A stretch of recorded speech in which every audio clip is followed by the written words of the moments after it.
Dinner plate ఇలా కలర్ఫుల్గా ఉంది కదండి.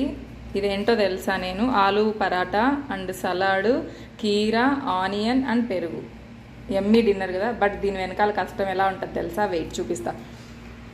సింక్లో ఆ చెత్త, అక్కడి నుంచి స్టవ్ మీద ఈ పెనము, తర్వాత ఈ మెస్, ఇదంతా క్లీన్ చేసుకోవడానికి మినిమం నాకైతే 1 అవర్ టైం పడుతుంది. వంట చెయ్యగలను కానీ అస్సలు మేనేజ్ చేసుకోలేను.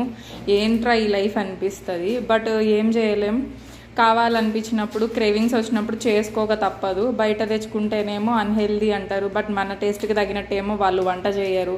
అలాంటప్పుడు వండుకోవాలి. వండుకున్న తర్వాత ఇంత క్లీనింగ్ చేసుకోవాల్సి వచ్చినప్పుడు ఏమనిపిస్తుంది అంటే లేకపోతే లేకపోయే సింపుల్ డిన్నర్ చేసుకుంటే సరిపోద్ది కదా అని కూడా అనిపిస్తుంది. మధ్యలో మళ్ళీ ఈ పిల్లల అరుపులు, గోల, బాబోయ్ ఎక్కడలేని torture. Please subscribe my channel.